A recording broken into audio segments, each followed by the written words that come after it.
It's also my chance to share with you this morning. I'm not only leading, you have the opportunity to hear me say something about the very first of our pictures on the wall. As I said at the beginning, these are our heroes of everyday faith. And if you do manage to make it to all or most of the Sundays in August or catch up online, then I think it might make for interesting listening to see what different people, how they interpret that phrase, heroes of everyday faith.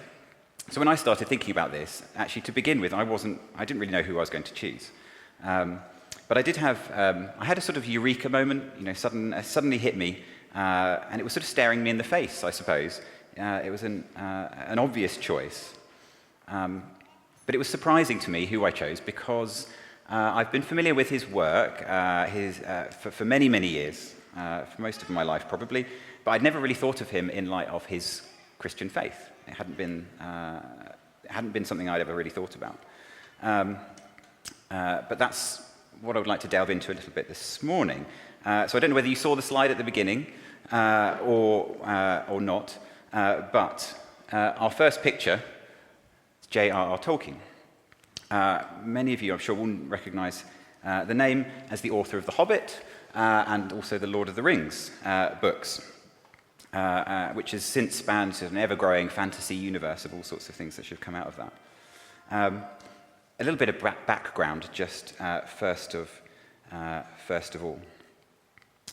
He was born in 1892, so at the end of the Victorian period, in South Africa, to British parents who were working out there. His father was working out there, but he soon returned to England for health reasons. But very sadly lost both his parents before he became a teenager, and was raised under the guidance of the Catholic Church, of which he was a member for pretty much all of his life.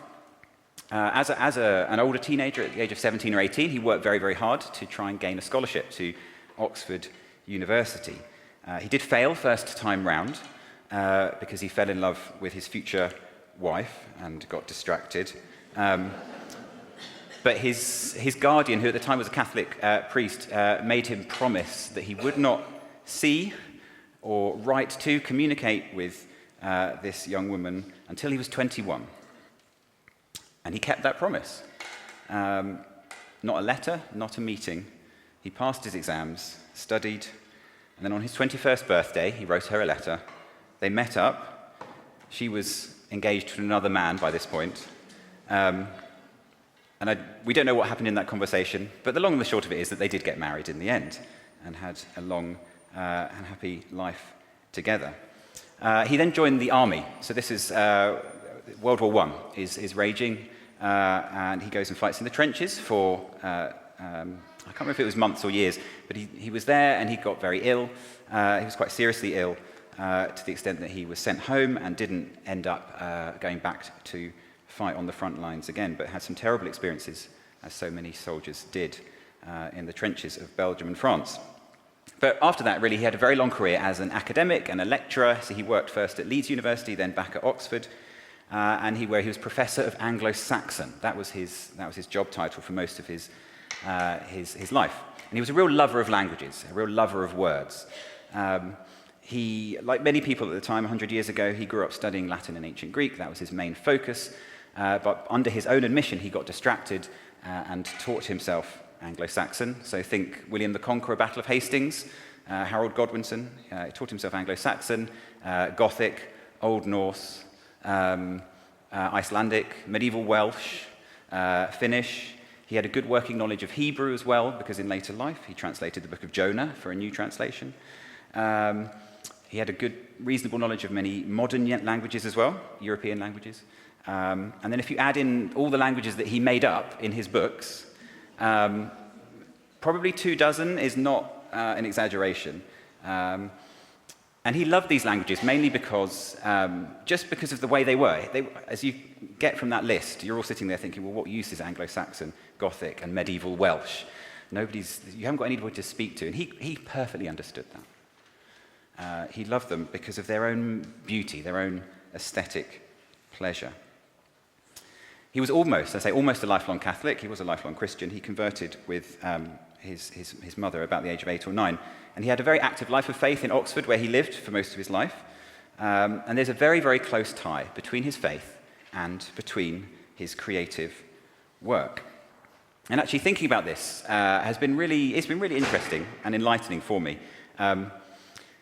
As I said, Tolkien as a person is a very, very obvious choice, really, for those who know me well. Illustrating briefly, several of my hobbies at home involve the world of the Lord of the Rings, the world of Middle-earth. I've read the books many times, I've watched the films probably even more times. At the school where I work, we always have a Christmas quiz. We have houses, as I'm sure many schools do, and so as well as the boys taking part in the quiz, every year a member of staff from each house has to nominate for a mastermind-style specialist subject round for points for your house. So a couple of years ago it was my turn, and surprise, surprise, Lord of the Rings was my specialist subject. And it got to question about seven or eight, and I got asked the question, what password does the wizard Gandalf use to get into the mines of Moria? Don't worry if you don't obviously get the reference. But I was, and I'm sure some of you are thinking the same thing that I thought now when I leant forward anxiously and asked, well, do you want the answer in English or in Elvish? And it was a good moment at the time, but the novelty does wear off when you ask your colleagues, well, is the photocopier still working or is it broken? And they reply to you and they say, well, Mr. Swann, do you want the answer in English or in Elvish? I did get 10 out of 10, fortunately. If you want to check the answer to that question with me after the service, then please do check. Incidentally, actually, I hope you all saw my notice in the bulletin, and you've all read all 1,100 pages of The Lord of the Rings in the past week, yes? Or watched all nearly 11 and a half hours of the extended editions of the... No, I'm joking, of course. It has been a challenge for me, and you can come and kindly tell me afterwards whether I spend too much time in the work. But I could delve into character, I could delve into plot. It's very, very interesting, and if you want to know a bit more about that, then yes, happy to chat through that with you. But actually, what I really want to look at is how Tolkien took his understanding of the Christian story as he read it in the Bible and in the Gospels, and what his own creation, he was a very creative man, might reflect back and help and share and add to our own understanding of the Gospels. Tolkien himself said that there were two levels of inspiration to what he was to his own work. One is that love of language, that love of languages, and that drove his creativity to begin with. He made up languages. But alongside that, he said that, in his own words, with humility, the Christian religion is by far the most powerful, ultimate source. And he added, the Lord of the Rings is, of course, a fundamentally religious and Catholic work. And he shared these interests with a very good friend of his, someone who's also probably familiar to you, which is C.S. Lewis. They were both working at Oxford University in the first part of the 20th century. And Lewis was, I think, brought up as a Christian, but then sort of declared himself an atheist, but converted back under Tolkien's sort of influence, if you like. And many of you will know C.S. Lewis as the author of the Narnia stories, so another sort of set of fantasy adventures. But there is a really interesting difference. They shared a lot in common, but there's a really interesting difference between these two men and how they sought to express their faith, their understanding of Christianity, and to tell Christian stories. I think on the one hand you have Lewis, I would say, uses what we might call allegory, and Tolkien uses what he calls applicability. So an allegory is where you take a story and all the characters and the plot and the setting, they all represent something else. In a way, Jesus' parables you can think of as allegories. So take the parable of the lost son, the prodigal son. So the father in there represents God, he is God. The elder son, who's a bit grumpy when the younger son comes back, he's the religious leaders, the Pharisees, who aren't quite understanding it. There are other famous examples of allegories, so you might know about George Orwell's Animal Farm, maybe, a political allegory where all the animals on the farm represent different political leaders. There's the story of Pilgrim's Progress from the 17th century. It's a very thinly veiled allegory. The main character is called Christian, and he goes on a journey to find the heavenly city, literally walking to find it. He goes into the valley of the shadow of death. That's an allegory. But Narnia, as I'm sure a lot of you will have either seen the films or read the books, is a great example of allegory. The lion, Aslan, the character of Aslan, he simply is Jesus. It's not an act of interpretation, that's who he's meant to represent. And when Lucy, who's one of the children in the Narnia books, when she's told she will never be able to return to see Aslan again, she's very upset, but he replies, "You will meet me in your own world, dear one, but there I have another name. You must learn to know me by that name." So the thing is with allegory, there's not really any space for any interpretation on your part when you're reading these stories. Once you've been given the key and you can unlock the story to work out what the author intended, well, you're done. You've done all the work that needs to be done. There's nothing more to be said. The only problem, I think, is that it kind of denies the richness and the value of the creation, the story itself, which is to say nothing against Narnia, of course, but I think there's deeper meaning to be found in other ways. And Tolkien sort of felt this as well. He rejected allegory. He wasn't interested in telling a Christian story where faith is kind of, if you say, either hidden underneath or printed on top. He wanted it to be part of the thread of the story. So if you think of something like, if you've got a snazzy shirt or a dress with like a big print on it or something, then that will have been a plain piece of fabric, and then it's got the print put on top. And you can see the threads, the warps and the weft of the thread underneath. That's your allegory. Tolkien is more interested in what he called applicability, where the meaning is the thread. The thread is woven together, and you have to see it in that way.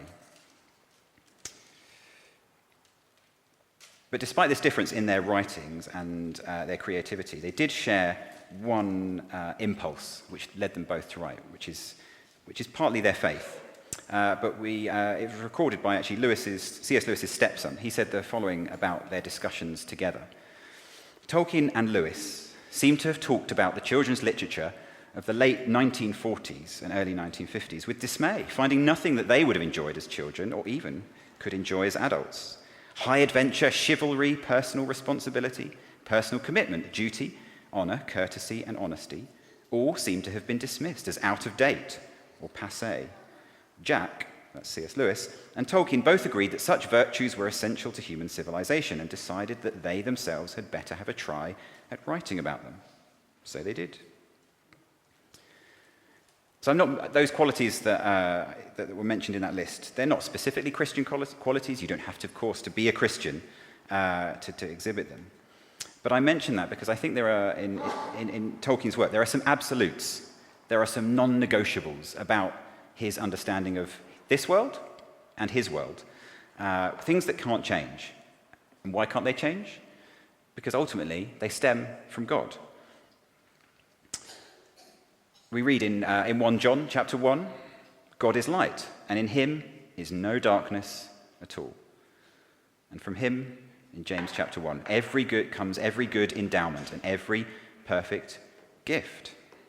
We're thinking about creation, back in the book of Genesis, right at the beginning. God saw everything that he had made, and behold, it was very good. This goodness, this light, comes from God. It's always very tempting, I think, to think of fantasy stories in terms of good versus evil. But I think Tolkien read it slightly differently, actually. Goodness is there, but the evil is not its own force. It's a distortion or a twisting or a deprivation or a lack of something good. And we don't get to choose what those good qualities are because they are inherent. They're part of the way that the universe is made. One of his characters says, "Good and ill have not changed since yesteryear, nor are they one thing among elves and dwarves and another thing among men." Tolkien read the Bible. He read creation, and he saw that the universe has a moral framework which is, as I say, non-negotiable. It's indisputable. But of course, within that, that's where our choices become meaningful. It's God that provides this structure. It's one of the reasons I love his books. His characters, I don't think, are stock characters. They have to make meaningful choices. There's a point at which the character of Frodo, he's carrying this burden, this ring, which needs to be destroyed, and he complains. He says, I wish the ring had never come to me. I wish none of this had happened. And Gandalf, the wizard, replies, so do all who live to see such times. But that is not for them to decide. All we have to decide is what to do with the time that is given to us. There are other forces at work in this world, Frodo, besides the will of evil. Tolkien also added in his own words, he said, all we do know is that evil labours with vast power and perpetual success, in vain, preparing always only the soil for unexpected good to sprout in. It's not for us to know. We can't know what's happening from the perspective of eternity, from God's perspective. But we do know that the world fundamentally is good because God is good and God made it. And therefore we are called to act within that. This idea was taken up by the Pope, actually, and I think Steve Cole mentioned this a few weeks ago, because the Pope recently wrote, I suppose you call it an essay, mainly to do with, I think, artificial intelligence and the role of humanity. But again, he took more words from Tolkien in this when he said, "It is not our part to master all the tides of this world, but to do what is in us for the succour, for the help of those years wherein we are set, uprooting the evil in the fields that we know, so that those who live after may have clean earth to till. What weather they shall have is not ours to rule." And the Pope goes on to say in his own words, "The civilization of love will not arise from a single or spectacular gesture, but from the sum total of small and steadfast acts of fidelity that serve as a bulwark against dehumanization. For this reason, it's worthwhile pausing to reflect on some aspects of how we, each in our own way, can cooperate in building the civilization of love." The reading I'd like to sort of think of as our main reading this morning is from 1 John chapter 4. It's also the reading that was one of the readings that was read at Tolkien's funeral. So I'm just going to read this. "Let us love one another, because love is from God. Everyone who loves is born of God and knows God. Whoever does not love does not know God, for God is love. God's love was revealed among us in this way. God sent his only Son into the world so that we might live through him. In this is love, not that we loved God, but that he loved us and sent his Son to be the atoning sacrifice for our sins. Beloved, since God loved us so much, we also ought to love one another. No one has ever seen God. If we love one another, God abides in us, and his love is perfected in us. By this we know that we abide in him and he in us, because he has given us of his Spirit. And we have seen and testify that the Father has sent his Son as the Saviour of the world." As I said before, Tolkien read the Bible. He read the world. And he created his own world where his characters reflect that reality, the reality of a Christian universe where God's goodness and God's love is inherent in the fabric of that universe. It's a place where the acts of love and the choices of love make all the difference. And those are the stories worth telling. We're going to watch a little clip in just a moment from the second of the films.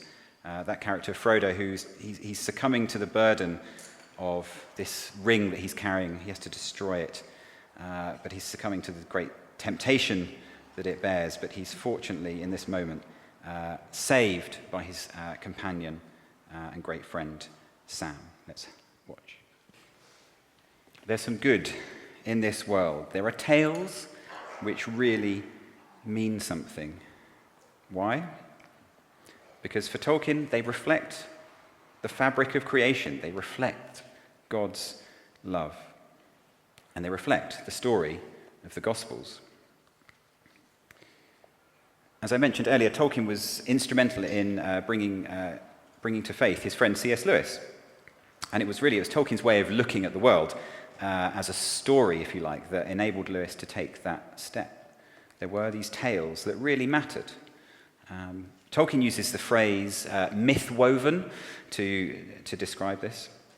He writes a poem which he sends to Lewis at the moment that he becomes a Christian. And he's talking about the sky, the night sky, when he says, "There is no firmament, only a void, unless it's a jeweled tent, myth-woven. Now, for Tolkien, to be myth-woven was for the universe to carry its meaning in it. Think of that thread woven in that shirt, not printed on top, but the thread carries its meaning. We could look at the stars in the night sky, and I agree it's very, very interesting to know that they are balls of hydrogen and helium undergoing nuclear fusion many, many millions of light years away. Or Tolkien puts it, he says, it's some matter in a ball undergoing courses mathematical. But he would argue that we don't get any richer actual meaning about the world. We get more information, but we don't necessarily get more meaning by peeling back the layers and looking underneath. God's love, which we're called to live out day by day, is part of the fabric of the universe. It's not hidden away for us to discover. As it says in Romans chapter 1, for what can be known about God is plain to them, because God has made it plain to them. Ever since the creation of the world, God's eternal power and divine nature, invisible though they are, have been seen and understood through the things God has made. It's there for us to read in the way the world is put together. And for Tolkien, who is both an artist and a creator as well as an academic, this stems from the fact that we are ourselves created beings. Where do we get our power to wish, to dream, to create? It's because we have a personal creator. Again, in Tolkien's words, he says, we make still by the law in which we're made. We are part of that ongoing story of creation, of the fabric of goodness and love. And this brings me to one of my favorite things about what Tolkien, his applicability of faith in his stories. It's no surprise to discover that Tolkien, as a man of words, as well as inventing his own language, invented a new word in English. I think we're all familiar with the word a catastrophe, a terrible thing that happens. Literally, it means an overturning or a downward stroke, the terrible thing that happens at perhaps the end of a story. And it's usually a negative word. But how about, Tolkien said, how about a eucatastrophe? A eucatastrophe. That's with an E and a U on the front.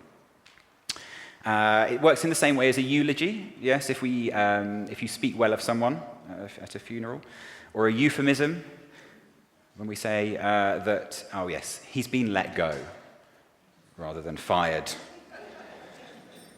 She can be a little economical with the truth. She's a terrible liar. And I myself am a little artistically challenged, as in I can't draw for toffee. So Tolkien defined a eucatastrophe as the following. He said, it's a sudden and miraculous grace, never to be counted on to recur. Sudden and miraculous grace, never to be counted on to recur. And because he saw that the universe, in his eyes, was myth woven, that is, love and goodness are a part of the fabric of the way it's put together, he then saw the same thing in the Gospels, in the life, the death, and the resurrection of Christ. He thought of those as, which sounds a bit like a paradox in a way, he thought of it as the true myth. A myth in the sense that it exemplifies the truth of the world. It shows the world as it, and morality as it should be. It's a story that can't be understood any better than the way than which it is told. But he said it's the one. He said this about the story of the Gospels. It's a story of a larger kind which embraces all the essence of fairy stories. But of course, the key difference is this is the one of those stories that's actually entered history. It has happened. So when we get to that happy ending moment in so many fairy stories, and other stories as well, fantasy stories, that joy, Tolkien says, has the very taste of primary truth, which I think that's what he means there. It's the reality of God's love in the world. Because when we get that happy ending, it's a little echo, it's a fragment of that great eucatastrophe of the story of the Gospels. And one of the reasons I admire Tolkien is because he built his life and he lived on this breaking in of this sudden and miraculous grace that is Christ's resurrection. And in so much of what he says, you can tell that it was his eternal joy that he was blessed with the opportunity to create and show a fragment of this eucatastrophic grace in his own work. So if we look at the story of the Gospels, the birth, the life, and the death of Christ, That moment when every hope is lost, when they're standing, the disciples, Jesus' followers are standing on the hill, he's hanging on the cross. All hope is lost. It's right at the end. But then, on the third day, comes the eucatastrophe, that sudden and miraculous grace, never to be counted on to recur. The resurrection is the eucatastrophe of the story of the Gospels. The story begins and ends in joy. There is no tale ever told, Tolkien said, that we would rather find was true. If you'll allow me to make one final reference to the story of the Lord of the Rings, Frodo, who we saw in the clip, as I said, his task is to destroy this little ring of power. And he has to throw it into a fiery mountain for it to be destroyed. But after you've been reading the book for 1,000 pages and they've travelled hundreds of miles, when it gets to it, the ring exerts such an influence on him that actually, and the desire for power is so great that he cannot willingly give it up. And you have this moment of hopelessness where Sam, his great companion, is brought to despair as Frodo turns from the fire and says, I will not destroy it, I will keep it for myself. And he fails for the task for which he was chosen. Tolkien said that he undertook the quest out of love, to save the world he knew from disaster at his own expense, if he could. Sound familiar? But remember, Tolkien hates allegory, so Frodo is not Christ. It's not that simple. He has aspects of him, but he's not, because he fails. He can't do the thing for which he is set out to do. But of course, we have to remember that sudden and miraculous grace. And at that very moment, a character appears who both Sam and Frodo have had the opportunity to kill earlier in the story. But of course, crucially, they don't, because they live in a world in which God's goodness is evident. And in that struggle for the possession of the ring, the thing that Sam despairs would ever happen, happens, and the ring falls into the fire and is destroyed. And there, in the extremity of hopelessness, is that grace.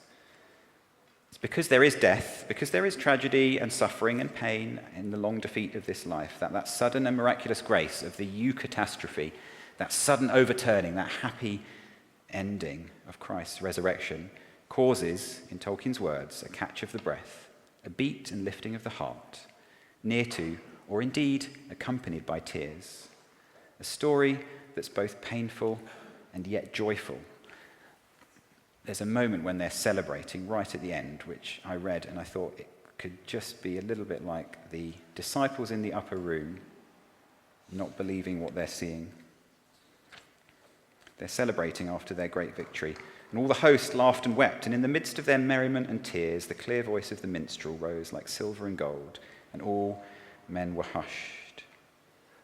And he sang to them, now in the elven tongue, now in the speech of the West, until their hearts, wounded with sweet words, overflowed, and their joy was like swords, and they passed in thought out to regions where pain and delight flow together, and tears are the very wine of blessedness. That moment in the upper room after Christ comes back to see the disciples, he rises to new life. It's a moment of great joy, but he's still bearing the scars, the pain and the suffering, the wounds of crucifixion. What I think Tolkien believed was and expressed was that we as humanity, we're already participating in this great destiny. There's loss in that destiny, there is gain, there is suffering, and there is joy. So why might Tolkien be a hero of our everyday faith? Well, he read the Bible, he read the Gospels, and then he raised his head and he read creation. And he saw God's love there. He saw God's goodness. And he wasn't afraid to share that in his own life and his own creativity. And also because I think we are created, and therefore we mustn't forget we are all creators ourselves. And that can be literally in the sense of art or music, literature, etc. But we create every day by the choices that we make to live out lives of goodness and of love.